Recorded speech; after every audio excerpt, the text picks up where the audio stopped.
అందరికీ నమస్కారం. 2026 సంవత్సరం ఫిబ్రవరి మాసం 26వ తేదీ గురువారం రోజున శుభ అశుభ ఫలితాలను ఈ వీడియోలో తెలుసుకుందాం. మొదటిసారిగా మా ఛానల్ చూస్తున్నట్లయితే లైక్ చేసి సపోర్ట్ చేస్తారని ఆశిస్తున్నాం. ఈ యొక్క రాశి వ్యక్తులకు రేపటి రోజు సాధారణమైనటువంటి రోజు కాదు. మీ యొక్క జీవితంలో ఒక కీలక మలుపు మొదలయ్యే సూచనలు కనిపిస్తున్నాయి. ఈ వీడియోని చివరి వరకు తప్పకుండా చూడండి. చివరిలో చెప్పే పరిహారం మీ యొక్క అదృష్టాన్ని మలుపు తిప్పే శక్తిని కలిగి ఉంటుంది. ఓం నమః శివాయ. ఈ యొక్క రాశి వారికి ఆలోచనలలో నిర్ణయాలలో ఒక స్పష్టత వస్తుంది. ఇప్పటి వరకు మీ మనసులో నడిచినటువంటి సందేహాలు అనిశ్చయత కొంతవరకు తొలగిపోతాయి. మీరు చాలా కాలంగా ఎదురు చూస్తున్నటువంటి ఒక సమాచారం లేదా ఒక నిర్ణయం మీకు రేపు అందే అవకాశం కూడా ఉంటుంది. ఇది మీ యొక్క భవిష్యత్తుకు దారి చూపే సంకేతంగా కూడా ఉంటుంది. గ్రహస్థితి ప్రకారం శని ప్రభావం మీపై ఉన్నప్పటికీ గురు కటాక్షం కొంత ఉపశమనాన్ని ఇస్తుంది. కాబట్టి మీరు తీసుకునే ప్రతి నిర్ణయంలో కూడా ఆత్మవిశ్వాసం కనిపిస్తుంది. ఈ వీడియో చూసే ముందు ప్రేక్షకులకు చిన్న విన్నపం. శ్రీ సమ్మక్క సారక్క అమ్మవారి ఆశీస్సులతో జ్యోతిష్యం చెప్పబడిన విద్య, ఉద్యోగ, వ్యాపార సమస్యలు, ప్రేమించిన వారు దూరం కావటం వంటి సమస్యలు, స్త్రీ పురుష వశీకరణం చేయబడిన ఇంటి సమస్యలు కానీ, శారీరకంగా కానీ, మానసికంగా కానీ ఎటువంటి సమస్యలు ఉన్నా సరే పూజారి గారు ప్రత్యేక పూజలు చేసి మీ యొక్క సమస్యలను పరిష్కరించేదన్న నమ్మకంతో ఒక్కసారి ఫోన్ చేయండి. మీకు శాశ్వత పరిష్కారం చేయబడిన ఈ యొక్క రాశి వ్యక్తులలో ఉద్యోగస్తులకు ఉన్నత అధికారుల నుంచి ప్రశంసలు వచ్చే అవకాశం ఉంటుంది. మీరు గతంలో చేసినటువంటి కష్టానికి తగినటువంటి ప్రతిఫలం కూడా కనిపిస్తుంది. ఒక కొత్త బాధ్యత మీపై పడే అవకాశం కూడా ఉంటుంది. ఆ బాధ్యతను భయపడకుండా స్వీకరించండి. వ్యాపారస్తులకు కొత్త ఒప్పందాలు, కొత్త పరిచయాలు కూడా లాభదాయకంగా ఉంటాయి. కానీ డబ్బు పెట్టుబడుల్లో జాగ్రత్త అవసరం. చిన్న లాభం కోసం పెద్ద రిస్క్ తీసుకోవద్దు. ఆర్థికంగా స్థిరత్వం కనిపిస్తుంది. పాత బకాయిలు వసూలు అయ్యే అవకాశం ఉంటుంది. అనుకోని ఖర్చులు వచ్చినా వాటిని మీరు సమర్థవంతంగా ఎదుర్కొంటారు. పెట్టుబడులు పెట్టాలనుకునే పెద్దల సలహాలు తీసుకోవడం చాలా మంచిది. ప్రేమ జీవితంలో చిన్న అపార్థాలు కూడా రావచ్చు. కానీ మీరు శాంతంగా మాట్లాడితే సమస్యలను సులభంగా పరిష్కరిస్తారు. వివాహితులకు భాగస్వామి నుంచి మద్దతు కూడా లభిస్తుంది. మీ యొక్క భావాలను స్పష్టంగా చెప్పడం చాలా మంచిది. అనుమానాలను పెంచుకోవద్దు. కుటుంబంలో ఒక శుభవార్తను కూడా వింటారు. సంతాన విషయాలలో గర్వపడే సంఘటన కూడా జరగవచ్చు. పెద్దల ఆరోగ్యం పట్ల శ్రద్ధ అవసరం. కుటుంబ సభ్యులతో సమయం గడపడం ద్వారా మనశ్శాంతి కూడా ఏర్పడుతుంది. చిన్న అలసట, నిద్రలేమి కూడా ఉండవచ్చు.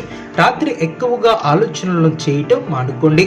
యోగా, ధ్యానం మీకు ఎంతో ఉపయోగకరంగా ఉంటాయి. నీళ్లను ఎక్కువగా త్రాగండి. రేపు మీ యొక్క రాశి వారికి అనుకూలత ఉంటుంది. అదేవిధంగా మొత్తంగా ఈ యొక్క రాశి వారు జాగ్రత్త వహిస్తే సరిపోతుంది. ఎవరితోనైనా వాగ్వాదం వస్తే వెంటనే స్పందించకుండా కాస్త ఆగి ఆలోచించి ఆ క్షణంలో మీరు చూపే సహనం మీ యొక్క గౌరవాన్ని కూడా కాపాడుతుంది. రేపు ఉదయం లేచిన వెంటనే గంగాజలంతో లేదా సాధారణమైనటువంటి నీటితో శివలింగానికి అభిషేకం చేసి బెల్లం మొక్కను సమర్పించి ఓం నమః శివాయ అనే భక్తితో జపించండి. మీ యొక్క జీవితంలో నిలిచిపోయినటువంటి పనులన్నీ కూడా కదులుతాయి. అదృష్ట ద్వారాలు కూడా తెరుచుకుంటాయి. అదేవిధంగా ఇప్పటి వరకు ఎదురైనటువంటి ఆలస్యాలు, అడ్డంకులు అన్నీ ఒక పరీక్ష మాత్రమే. రేపటి గ్రహస్థితి మీ యొక్క సహనానికి ప్రతిఫలం ఇచ్చే దిశగా కదులుతుంది. ముఖ్యంగా శని ప్రభావం మీకు కష్టాలు ఇచ్చినా అదే శని ఎప్పుడు మీ యొక్క పట్టుదలను చూసి ఫలితం కూడా ఇవ్వటానికి సిద్ధంగా ఉన్నాడు. మీరు గతంలో తీసుకున్నటువంటి ఒక నిర్ణయం గురించి ఇప్పటి వరకు సందేహపడుతూ ఉండవచ్చు. రేపు ఆ విషయంపై స్పష్టత కూడా వస్తుంది. ఒక పెద్ద వ్యక్తి లేదా అనుభవజ్ఞులు ఇచ్చే సలహా మీకు మార్గదర్శకంగా మారుతుంది. మీలో ఉన్నటువంటి భయం కూడా తగ్గుతుంది. మీరు మళ్ళీ ధైర్యంగా ముందుకు అడుగు వేస్తారు. ఉద్యోగంలో ఒక మార్పు సూచన కూడా కనిపించవచ్చు. బదిలీ, ప్రమోషన్ లేదా విభాగ మార్పు వంటి విషయాలు చర్చకు కూడా రావచ్చు. మొదట ఇది కొంచెం భయంగా అనిపించినా భవిష్యత్తులో ఇది ఎదుగుదలకు దారి తీస్తుంది. వ్యాపారస్తులకు ఒక పాత కస్టమర్ మళ్ళీ తిరిగి వచ్చే అవకాశం ఉంటుంది. విదేశీ బంధాల ద్వారా అనుబంధాలు లాభాలు పరిణామాలు కూడా ఏర్పడతాయి. రేపు మధ్యాహ్నం తర్వాత డబ్బుకు సంబంధించినటువంటి ఒక ముఖ్యమైనటువంటి సమాచారం కూడా లభిస్తుంది. ఇది పెట్టుబడి, భూమి, బంగారం లేదా బ్యాంక్ వంటి లావాదేవీలకు సంబంధించినది కావచ్చు. తొందరపాటు నిర్ణయాలను తీసుకోకుండా ఒక రాత్రి ఆలోచించి నిర్ణయాలను తీసుకోవటం చాలా మంచిది. శుక్ర ప్రభావం వలన ఆకర్షణ ఎక్కువగా ఉంటుంది కాబట్టి అవసరం లేనటువంటి ఖర్చులను తగ్గించండి. ప్రేమ జీవితంలో ఒక స్పష్టమైనటువంటి నిర్ణయం తీసుకునే పరిస్థితి కూడా రావచ్చు. మీ యొక్క భావాలను దాచిపెట్టుకున్న నిజాయితీగా చెప్పండి. వివాహితులకు భాగస్వామితో ఒక ముఖ్యమైనటువంటి చర్చ కూడా జరుగుతుంది. ఆ చర్చ భవిష్యత్తు ప్రణాళికలకు పునాది వేస్తూ ఉంటుంది. అయితే కుటుంబంలో మీ యొక్క మాటకు ప్రాధాన్యత కూడా పెరుగుతుంది. ఒక సమస్య పరిష్కారంలో మీరు కీలక పాత్రను కూడా పోషిస్తారు. సంతాన విషయాలలో శుభ సూచన కూడా ఉంటుంది.